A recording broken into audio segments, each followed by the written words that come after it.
नमस्कार, मैं हूं सत्यपाल और आप देख रहे हैं CWB हिंदी न्यूज। शक संवत 1947 विक्रम संवत 2082 आज फाल्गुन मास के शुक्ल पक्ष की पूर्णिमा तिथि और दिन मंगलवार है। तदनुसार अंग्रेजी तारीख 3 मार्च सन 2026। पूर्णिमा तिथि शाम 5:07 तक रहेगी। उसके बाद कृष्ण पक्ष की प्रतिपदा यानी एकम तिथि प्रारंभ हो जाएगी। आज 3 मार्च को मुख्य रूप से विश्व वन्य जीव दिवस मनाया जाता है, जिसका उद्देश्य वनस्पतियों और जीवों के बारे में जागरूकता बढ़ाना है। इसी के साथ इस दिन को विश्व श्रवण दिवस यानी वर्ल्ड हियरिंग डे के रूप में भी मनाया जाता है। साल 2026 में इस दिन को होलिका दहन और चंद्र ग्रहण के साथ भी जोड़ा गया है। सबसे पहले आज की सुर्खियां। हरियाणा में 2,23,000 करोड़ का बजट पेश, महिलाओं को गाड़ियां खरीदने पर छूट, तो वहीं लाडो लक्ष्मी योजना का बढ़ाया दायरा। हरियाणा बजट में घोषणा, किसानों के लिए बनेगा नया बिजली वितरण निगम, तो वहीं 7 नए महिला थाने बनेंगे। वेबसाइट पर खुद भी गणना का फार्म भर सकेंगे लोग, फतेहाबाद डीसी ने दी जानकारी, बोले पहले होगी मकानों की गिनती। नारनौल आयुर्वेद कॉलेज का होगा कायाकल्प, छात्रावास और योग हाल की घोषणा, शिक्षकों और कर्मचारियों के लिए बनेंगे क्वार्टर। गर्मियों के सीजन में हरियाणा के किसानों को मिलेगी स्थिर बिजली, खेतों में लगेंगे करीब 3,000 नए ट्रांसफार्मर, बताएंगे पूरी अपडेट।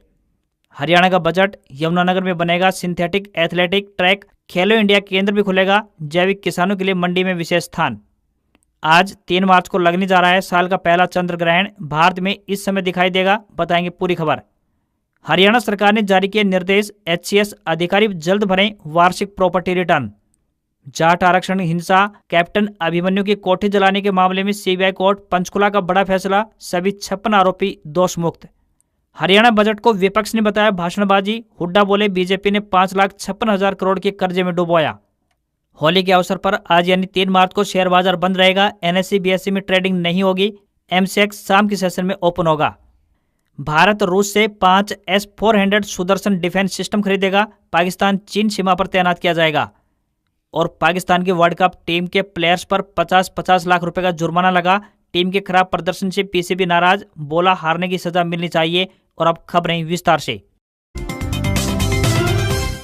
हरियाणा में मार्च महीने की शुरुआत गर्मी के साथ हुई है। आने वाले दिनों में धूप के तीखे तेवर होने वाले हैं। हालांकि सुबह के समय हल्की ठंड बरकरार है। मौसम विभाग के अनुसार माने तो मार्च महीने में मौसम में कई बार बदलाव होने की संभावना जताई गई है। नया पश्चिमी विक्षोभ सक्रिय होने से कहीं कहीं बारिश के साथ तेज हवाएं भी चल सकती हैं। मार्च के पहले ही दिन राज्य के 9 शहरों का अधिकतम तापमान 30 डिग्री सेल्सियस को पार कर गया। मार्च में अधिकतम औसत तापमान 32 डिग्री सेल्सियस रह सकता है, जो अब 35 से 38 डिग्री सेल्सियस के बीच रह सकता है, और न्यूनतम तापमान 14 डिग्री के आसपास रहेगा। मौसम विभाग के अनुसार माने तो हरियाणा में आने वाले दिनों में मौसम शुष्क रहने की संभावना है। वहीं 4 मार्च की रात से नया पश्चिमी विक्षोभ सक्रिय होगा, जिससे राज्य के उत्तरी हिस्सों में बूंदाबांदी की संभावना जताई गई है। इसके साथ ही तापमान में उतार चढ़ाव देखने को मिल सकता है। वहीं 8 से 9 मार्च के बीच एक और पश्चिमी विक्षोभ के कारण तापमान में गिरावट देखने को मिल सकती है। मौसम विशेषज्ञों की माने तो मार्च महीने में 5 से 6 पश्चिमी विक्षोभ सक्रिय होंगे, जिससे तापमान में भारी उतार चढ़ाव देखने को मिलेगा। इन 5 से 6 विक्षोभों में से 3 ऐसे होंगे जो तेज हवाओं और आंधी के साथ बारिश लाएंगे। मतलब पश्चिमी और दक्षिण हरियाणा के हिस्सों में सामान्य से अधिक बारिश होने की संभावना मौसम विभाग ने व्यक्त की है। हरियाणा के मुख्यमंत्री नायब सिंह सैनी ने सोमवार को विधानसभा में बतौर वित्त मंत्री 2,23,658.17 करोड़ रुपए का बजट पेश किया। ये पिछले बजट की तुलना में 10.28% अधिक है। नायब सिंह सैनी ने बजट भाषण की शुरुआत गुरु नानक देव जी के सिद्धांत किरत कर नाम जप वंड छक से की। केसरिया पगड़ी पहनकर आए CM सैनी ने 3 घंटे 10 मिनट तक बजट भाषण पढ़ा। उन्होंने कहा, प्रदेश में एग्री डिस्कॉम नाम से एक नया बिजली निगम बनाया जाएगा, जिसके तहत किसानों को ट्यूबवेल कनेक्शन दिए जाएंगे। नए जिले हांसी को मॉडर्न जिले के रूप में विकसित किया जाएगा। वहीं हरियाणा रोडवेज द्वारा 50 नई इलेक्ट्रिक बसों की खरीद भी की जाएगी। ये बसें गुरुग्राम और चंडीगढ़ से मुख्य धार्मिक स्थलों जैसे कटरा, सालासर, खाटू श्याम, हरिद्वार और अमृतसर जाएंगी। इसके अलावा महिला अपने नाम पर गाड़ी खरीदती है तो उन्हें टैक्स में 1% की छूट मिलेगी। वहीं पुलिस भर्ती में अग्निवीरों के लिए 20% रिजर्वेशन का प्रस्ताव रखा है। अगले साल 1300 अग्निवीरों की पुलिस में विशेष भर्ती भी होगी। वहीं दीनदयाल लाडो लक्ष्मी योजना का दायरा बढ़ाया गया है। 25 सितंबर 2026 से इस योजना का फायदा उन परिवारों को मिलेगा जिनकी सालाना कमाई 1,80,000 रुपए तक है। इसके लिए 6,500 करोड़ रुपए का बजट रखा गया है। अब बात करते हैं कि बजट में किसे क्या मिला। सबसे पहले बात महिलाओं के लिए। तो लोहारू, बरवाला, नरवाना, समालखा, महम, रादौर व पिहोवा में 7 नए महिला थाने बनेंगे। इसके अलावा पिंक कैब योजना के तहत वाहन चलाने की ट्रेनिंग और इलेक्ट्रिक वाहनों की खरीद के लिए 10 लाख रुपए तक का लोन भी मिलेगा। वहीं 1,80,000 रुपए आय वाली महिलाओं को लाडो लक्ष्मी योजना के तहत 2100 रुपए प्रति माह मिलेंगे। वहीं 1000 आंगनवाड़ी केंद्रों को प्ले स्कूल और सक्षम आंगनवाड़ी के रूप में अपग्रेड किया जाएगा। अपने नाम पर वाहन खरीदने पर महिलाओं को टैक्स में 1% की छूट मिलेगी। वहीं उचित मूल्य की 4000 नई दुकानों के आवंटन में महिलाओं को 33% आरक्षण भी मिलेगा। महिला समर्थ संस्थान पुरस्कार योजना शुरू होगी। साथ ही 3 लाख लखपति दीदी बनाई जाएंगी। वहीं अभी छात्राओं के लिए 273 बसें हैं, अब इनकी संख्या को बढ़ाकर 500 कर दी जाएगी। अब बात करते हैं युवाओं व स्टूडेंट्स के लिए, तो 6 करोड़ रुपए की लागत से 6 मोबाइल स्किल लैब बनाई जाएंगी। साथ ही 1 लाख युवाओं को आर्टिफिशियल इंटेलिजेंस यानी AI की ट्रेनिंग दी जाएगी।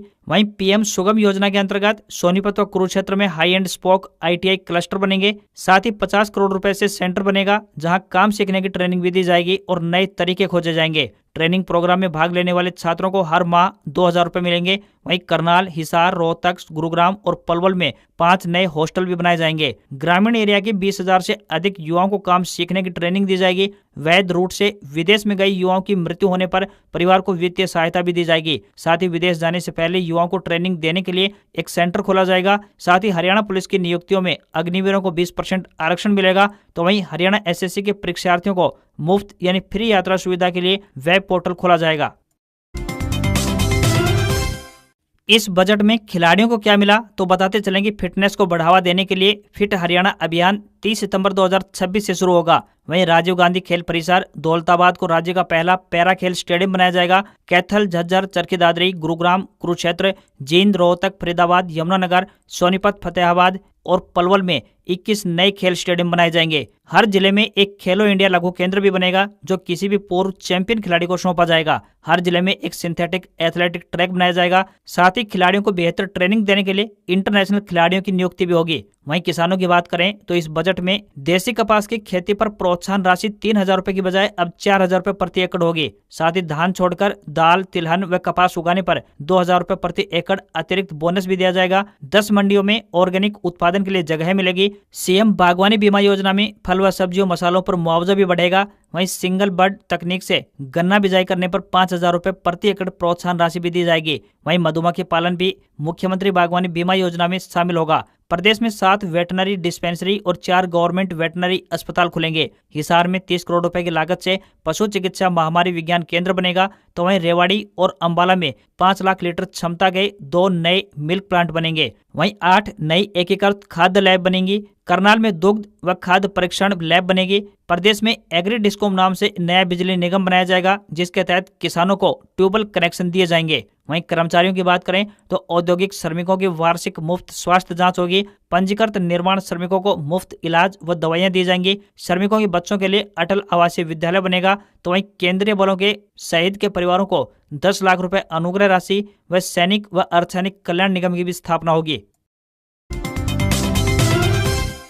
इस बजट में स्वास्थ्य के क्षेत्र में बात करें तो 18 जिलों में CT स्कैन, 7 जिलों में MRI मशीन लगेंगी। वहीं फरीदाबाद जिला अस्पताल 200 से 400 बिस्तर में अपग्रेड होगा। सोनीपत व रेवाड़ी जिला अस्पताल 200 से 300 बिस्तर में अपग्रेड होंगे। तो वहीं बाबा खेतनाथ आयुर्वेदिक कॉलेज नारनौल में आयुष वेलनेस सेंटर का निर्माण किया जाएगा। सभी 23 जिला अस्पतालों में अमृत फार्मेसी स्टोर खुलेंगे। वहीं फरीदाबाद, गुरुग्राम, महेंद्रगढ़, नूंह, पलवल, रेवाड़ी, कुरुक्षेत्र और जींद में 17 प्राथमिक स्वास्थ्य केंद्र खुलेंगे। 9 primary health centre community health centre में अपग्रेड होंगे। तो वहीं 100 नए स्वास्थ्य उपकेंद्र और आयुष्मान आरोग्य मंदिर बनेंगे। यमुनानगर, कुरुक्षेत्र, रेवाड़ी, महेंद्रगढ़ और करनाल में 25 नए आयुष औषधालय बनेंगे। तो वहीं 50 नई एम्बुलेंस, 150 बाइक एम्बुलेंस और 157 नई बेसिक लाइफ सपोर्ट एम्बुलेंस आएंगी। मानेसर के ESIC अस्पताल को 200 बिस्तर में अपग्रेड करके नया मेडिकल कॉलेज बनाया जाएगा। इस बजट में इंडस्ट्री क्षेत्र को क्या मिला है तो बताते चलें कि लैंड ऑन लीज पॉलिसी के तहत औद्योगिक प्लाट लीज पर दिए जाएंगे। फरीदाबाद, गुरुग्राम, मानेसर और झज्जर में कॉमन इंडस्ट्रियल सेक्रेटेरिएट बनेंगे। छोटे व्यापारियों के लिए आग, चोरी से सुरक्षा के लिए बीमा योजना शुरू होगी। राई में देश का सबसे बड़ा होलसेल मार्केट कॉम्प्लेक्स बनेगा। गुरुग्राम, खरखोदा व पिंजौर में डैपिंग सिटी स्थापित होगी। पानीपत में ग्रीन हाइड्रोजन प्लांट बनेगा। ओबीसी श्रेणी के प्लाट धारकों को प्लाट लागत में 10% की छूट भी मिलेगी। वहीं इंफ्रास्ट्रक्चर की बात करें तो इस बजट में करनाल, जींद, डबवाली, लाडवा, लोहारू, उचाना और कुरुक्षेत्र में नए विश्राम गृह बनेंगे। 5000 किलोमीटर लंबी सड़कों का सुधारीकरण होगा। गुरुग्राम पटौदी रोड 6 लेन और फुरुखनगर बाईपास तैयार होगा। 18 नए आरओबी और 12 आरयूबी बनेंगे। पंचकुला के पिंजौर में हेलीपोर्ट बनाया जाएगा। करनाल में ग्रीनफील्ड एयरपोर्ट तैयार होगा। तो वहीं पिंजौर में मॉडर्न फिल्म सिटी बनेगी। तो करनाल के हसनपुर गांव में डियर पार्क बनेगा।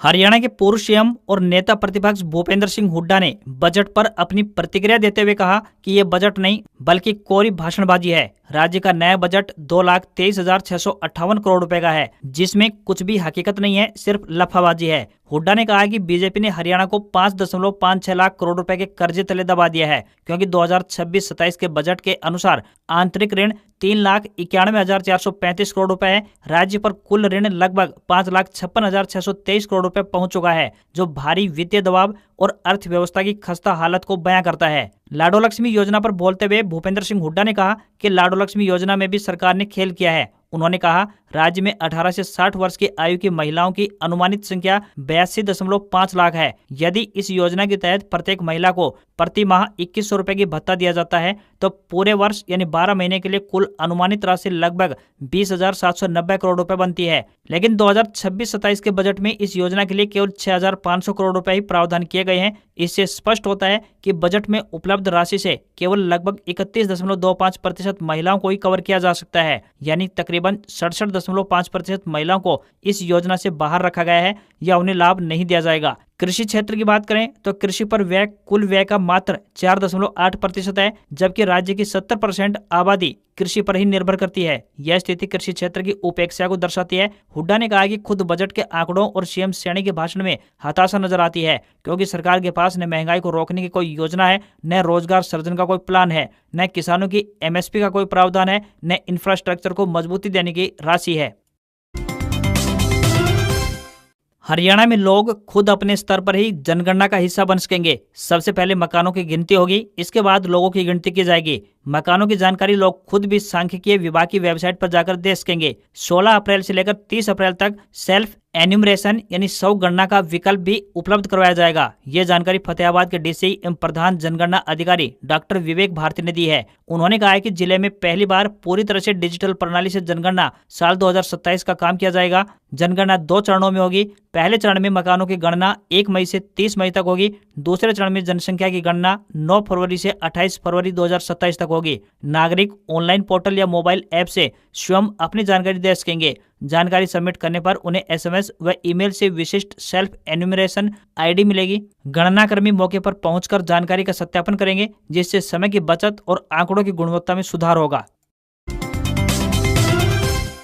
हरियाणा के बजट में सीएम नायब सिंह सैनी ने नारनौल में स्थित बाबा खेतानाथ राजकीय आयुर्वेद महाविद्यालय के व्यापक विकास की घोषणा की है। सीएम ने कहा कि कॉलेज परिसर में लड़कों और लड़कियों के लिए अलग अलग छात्रावासों का निर्माण कराया जाएगा। इसके साथ ही शिक्षकों और कर्मचारियों के लिए भी आवासीय क्वार्टर बनाए जाएंगे। बजट भाषण में सीएम नायब सिंह सैनी ने बताया कि कॉलेज में एक आधुनिक फार्मेसी व्याख्यान कक्ष, बहुउद्देशीय हाल, योग हाल और आयुष वेलनेस सेंटर की स्थापना का प्रस्ताव है। उन्होंने कहा कि आयुर्वेद और योग आधारित स्वास्थ्य सेवाओं को मजबूत करना सरकार की प्राथमिकता है और ये कदम क्षेत्र में आयुष चिकित्सा को नई दिशा देगा। गौरतलब है कि हाल ही में कॉलेज के विद्यार्थियों ने छात्रावास की मांग को लेकर 2 दिन तक हड़ताल की थी। विद्यार्थियों का कहना था कि दूर दराज से आने वाले छात्रों को आवास की सुविधा न होने के कारण काफी परेशानियों का सामना करना पड़ रहा है। हड़ताल के बाद स्वास्थ्य मंत्री आरती राव ने विद्यार्थियों से बातचीत कर आश्वासन दिया था कि उनकी मांगों पर सकारात्मक निर्णय लिया जाएगा। इस घोषणा के बाद विद्यार्थियों और स्टाफ में खुशी का माहौल है। स्थानीय लोगों का कहना है कि इन सुविधाओं के विकसित होने से न केवल शिक्षा व्यवस्था मजबूत होगी, बल्कि क्षेत्र में आयुर्वेदिक चिकित्सा सेवाओं का भी विस्तार होगा। अब सभी की निगाहें इन घोषणाओं के धरातल पर उतरने पर टिकी हुई है। हरियाणा सरकार ने किसानों की सबसे बड़ी समस्या यानी बिजली आपूर्ति और कृषि कनेक्शन के समाधान की दिशा में एक बड़ा कदम उठाया है। बजट में हरियाणा एग्री डिस्कॉम के गठन का ऐलान किया गया है, जो राज्य की तीसरी बिजली वितरण कंपनी होगी। यानी उत्तर हरियाणा बिजली वितरण निगम और दक्षिण हरियाणा बिजली वितरण निगम के अलावा ये तीसरी बिजली कंपनी होगी। ये कंपनी विशेष रूप से कृषि फीडरों की निगरानी और प्रबंधन का काम संभालेगी। पानीपत सहित पूरे हरियाणा के ग्रामीण क्षेत्रों में लंबे समय से नए ट्यूबवेल कनेक्शन लेने में देरी और खराब ट्रांसफार्मर बदलवाने की धीमी प्रक्रिया किसानों के लिए परेशानी का कारण बन रही है। नई कंपनी के गठन से इन समस्याओं के समाधान की उम्मीद बढ़ गई है। सरकार का दावा है कि अब कृषि फीडरों की अलग मॉनिटरिंग होगी, जिससे लाइन लॉस कम होगा और बिजली आपूर्ति अधिक व्यवस्थित होगी। साथ ही ट्रांसफार्मर खराब होने की स्थिति में उन्हें बदलने की प्रक्रिया में भारी तेजी लाई जाएगी। कृषि विशेषज्ञों का मानना है कि यदि इस योजना को प्रभावी ढंग से लागू किया गया तो सिंचाई व्यवस्था बेहतर होगी और फसल उत्पादन में भी सकारात्मक असर देखने को मिलेगा। आज यानी 3 मार्च को चंद्र ग्रहण लगने जा रहा है। इस दिन चंद्र ग्रहण तो दिखाई देगा ही, साथ ही आपको ब्लड मून भी दिखाई देगा। इसके बाद आपको ये नज़ारा साल 2028 में नए साल के मौके पर देखने को मिलने वाला है। आमतौर पर धरती पर ऐसा नज़ारा 2 से 3 साल के अंतराल में ही देखने को मिलता है। पंचांग के अनुसार ये ग्रहण फाल्गुन महीने की पूर्णिमा तिथि पर लग रहा है।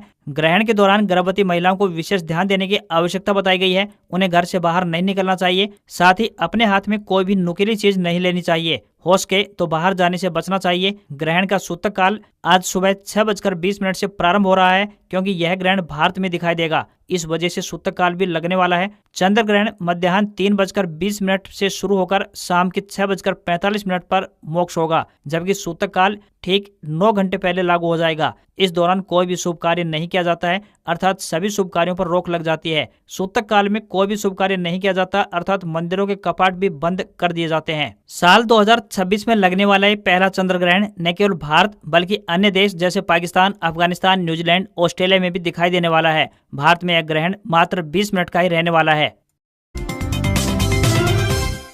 हरियाणा के कैथल जिले से किसानों के लिए एक अच्छी खबर सामने आ रही है। यह बिजली विभाग ने किसानों को धान सीजन से पहले राहत देने की बड़ी योजना बनाते हुए खेतों में 2847 नए ट्रांसफार्मर स्थापित करने की तैयारियां शुरू कर दी हैं। बिजली विभाग ने बताया कि जून महीने तक इस कार्य को पूरा कर लिया जाएगा। इससे ओवरलोडिंग की समस्या से छुटकारा मिलेगा और बार बार ट्रांसफार्मर खराब होने की घटनाओं पर अंकुश लगेगा। इस योजना के तहत 20 kV, 25 kV, 63 kV और 100 kV क्षमता के ट्रांसफार्मर स्थापित किए जाएंगे। जहां जितना लोड होगा वहां उसी क्षमता का ट्रांसफार्मर लगाया जाएगा, ताकि सिंचाई के दौरान किसानों को सुचारू रूप से बिजली आपूर्ति मिलती रहे। अब नए ट्रांसफार्मर लगाए जाने के बाद लाइन लॉस में भी कमी आएगी, साथ ही वोल्टेज समस्या से निजात मिलेगी। बिजली आपूर्ति अधिक स्थिर व भरोसेमंद बनेगी। बिजली विभाग ने बताया कि साल 2023 व 25 के बीच बड़ी संख्या में किसानों और उपभोक्ताओं ने लोड बढ़वाकर नए ट्रांसफार्मर लगवाने के लिए आवेदन किए हुए थे। इन आवेदनों की समीक्षा करने के बाद प्राथमिकता सूची तैयार कर ली गई है। जिन क्षेत्रों में ट्रांसफार्मर अत्यधिक खराब स्थिति में पाए गए हैं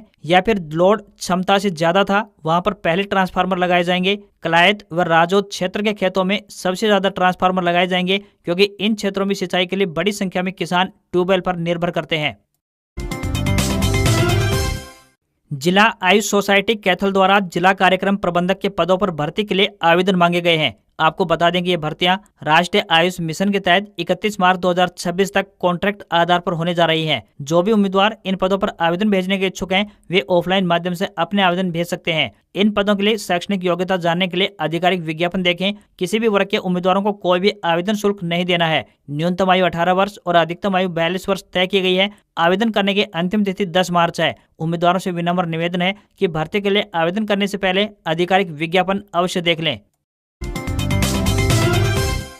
इजराइल ईरान जंग के बीच प्रधानमंत्री नरेंद्र मोदी ने बहरीन के किंग और सऊदी अरब के क्राउन प्रिंस से फोन पर बात की। पीएम ने दोनों देश के नेताओं से भारतीय समुदाय के लोगों की सुरक्षा को लेकर चर्चा की। वहीं दूसरी तरफ पाकिस्तान के पीएम शहबाज शरीफ ने और पाकिस्तानी संसद के अन्य सदस्यों ने अली खौमेनी को श्रद्धांजलि दी। वहीं दिल्ली में पीएम नरेंद्र मोदी ने कनाडा के पीएम मार्क कार्नी से मुलाकात के बाद कहा कि पश्चिमी एशिया में हालात चिंताजनक हैं। भारत अपने नागरिकों की सुरक्षा के लिए सभी देशों के साथ मिलकर काम करेगा। मिडिल ईस्ट के मौजूदा हालात को देखते हुए भारत ने बहरीन में वीजा पासपोर्ट सर्विस बंद कर दी है, तो वहीं अबू धाबी के BAPS हिंदू मंदिर को 9 मार्च तक विजिटर्स के लिए बंद कर दिया है। इधर जम्मू कश्मीर में लगातार दूसरे दिन ईरान के सुप्रीम लीडर खामेनेई की मौत पर विरोध प्रदर्शन हुए। श्रीनगर के बेमिना इलाके में सुरक्षा बलों ने प्रदर्शनकारियों पर लाठीचार्ज किया और आंसू गैस छोड़ी। कुछ लोगों को हिरासत में लिया गया। शोपिया, बारामूला, बांदीपोरा में लोगों ने बाजार बंद रखा। भारत के अलावा पाकिस्तान में भी खौमेनी की मौत के विरोध में लगातार हंगामा जारी है। पाकिस्तान के कब्जे वाले जम्मू कश्मीर यानी POK में विरोध प्रदर्शन हिंसक हो गया है। गिलगित बाल्टिस्तान में प्रदर्शनकारियों ने यूनाइटेड नेशंस के ऑफिस में आग लगा दी। वहीं स्कोर्दू में SP ऑफिस और कई सरकारी इमारतों को जला दिया। इस दौरान सुरक्षा बलों की ओर से की गई फायरिंग में 7 प्रदर्शनकारी मारे गए, 12 से अधिक घायल बताए गए हैं। इससे पहले रविवार को पाकिस्तान के कराची में अमेरिकी वाणिज्य दूतावास में खामेनेई की मौत के विरोध में हंगामा हुआ था। घुसपैठ करने वाले प्रदर्शनकारियों पर दूतावास के अंदर से गोलियां चलाई गई थी। अब तक 23 लोगों की मौत की पुष्टि हो चुकी है, 10 से अधिक घायल बताए गए हैं। वहीं बीते 2 दिन में भारत में 760 से अधिक इंटरनेशनल फ्लाइट्स कैंसिल हो चुकी हैं। दिल्ली एयरपोर्ट पर 87 फ्लाइट कैंसिल रही। वहीं सोमवार को दिल्ली, मुंबई, कोची, बेंगलुरु, चेन्नई, जयपुर, अहमदाबाद इंटरनेशनल एयरपोर्ट पर हजारों यात्री फंसे हुए नजर आए। ईरान में तकरीबन 10,000 भारतीय नागरिक रहते हैं, पढ़ते और काम करते हैं, जबकि 40,000 से अधिक इजराइल में रहते हैं। गल्फ और वेस्ट एशिया में बात करें तो तकरीबन 90 लाख भारतीय हैं। हरियाणा के राजकीय स्कूलों में अब पढ़ाई का तरीका और अधिक आधुनिक बनने जा रहा है। बता दें कि शिक्षा विभाग ने स्मार्ट क्लास की तर्ज पर स्कूलों में एलईडी स्क्रीन लगाने का निर्णय लिया है। इन स्क्रीन के माध्यम से बच्चों को न केवल इंटरैक्टिव तरीके से पढ़ाया जाएगा, बल्कि संपर्क दीदी नामक एनिमेटेड प्रोग्राम के जरिए गणित और हिंदी जैसे मुश्किल विषयों को भी आसानी से समझाया जाएगा। शिक्षा विभाग की योजना के अनुसार स्कूलों में एलईडी लगने के बाद रोटेशन के आधार पर कक्षाएं लगाई जाएंगी। इससे एक साथ सभी बच्चों तक बेहतर शैक्षणिक सामग्री उपलब्ध होगी। इसका एक फायदा ये भी होगा, यदि किसी स्कूल में किसी विषय का शिक्षक उपलब्ध नहीं होगा तो वहां एलईडी के माध्यम से ऑडियो विजुअल फॉर्मेट के माध्यम से पढ़ाया जाएगा। इस पहल का उद्देश्य विद्यार्थियों को तकनीक आधारित शिक्षा उपलब्ध करवाना है और शिक्षण प्रक्रिया को अधिक प्रभावी बनाना भी है। विभाग के अनुसार इन एलईडी पैनल के लगने के बाद स्कूलों में शिक्षकों का काम कम होगा और वे बच्चों की व्यक्तिगत प्रक्रियाओं पर ध्यान दे पाएंगे। इसके लिए स्कूलों में अलग अलग विषयों के लिए टाइम टेबल और कक्षाएं निर्धारित की जाएंगी। राज्य में 2264 स्कूलों में एलईडी दी गई है। अमेरिका, इजराइल और ईरान जंग के चलते भारतीय शेयर बाजार में गिरावट देखने को मिली। सेंसेक्स 1048 अंक गिरावट के साथ 80,239 के स्तर पर बंद हुआ। निफ्टी में भी तकरीबन 313 अंकों की गिरावट देखने को मिली और ये 24,866 के स्तर पर पहुंच गया। जियोपॉलिटिकल तनाव और जंग जैसी स्थिति में महंगाई बढ़ने का खतरा रहता है। इससे कंपनियों का मुनाफा कम हो जाता है। ऐसे में निवेशक उनके शेयर बेचना शुरू कर देते हैं और इसे सोने चांदी जैसी सुरक्षित जगह निवेश करते हैं। इससे बाजार में गिरावट आती है। वहीं कच्चे तेल की कीमतों में तेजी के चलते एनर्जी और ऑटो शेयरों में ज्यादा गिरावट है। ब्रेंट क्रूड की कीमत 10% बढ़कर $79 प्रति बैरल पहुंच गई है। जानकारों का मानना है कि अगर यह तनाव और बढ़ा तो तेल की कीमतें $120 प्रति बैरल तक भी जा सकती हैं। इसका असर भारत में पेट्रोल डीजल पर दिख सकता है। दिल्ली में पेट्रोल 95 रुपए प्रति लीटर से बढ़कर 100 रुपए प्रति लीटर तक जा सकता है, तो वहीं डीजल 88 रुपए से बढ़कर 92 रुपए प्रति लीटर तक जा सकता है। वहीं अमेरिका, इजराइल और ईरान जंग के चलते सोने चांदी के दाम में तेजी रही। India Boolean and jewellers association के मुताबिक 10 ग्राम 24 कैरेट सोना 8,000 रुपए बढ़कर 1,67,000 रुपए प्रति 10 ग्राम के स्तर पर पहुंच गया है। वहीं 1 किलोग्राम चांदी 23,000 रुपए बढ़कर 2,90,000 रुपए पर पहुंच गई है। वहीं 22 कैरेट सोने का दाम 1,53,403 रुपए प्रति 10 ग्राम के स्तर पर पहुंच गया है। आज खबरों में बस इतना ही। देखते रहिए आपका अपना हरियाणा का सबसे बेहतरीन news channel CWB Hindi news. नमस्कार। इसी आशा के साथ आपका दिन शुभ रहे। वीडियो को लाइक करें, चैनल को सब्सक्राइब करें और डेली अपडेट्स के लिए बने रहें हमारे YouTube चैनल पर। धन्यवाद।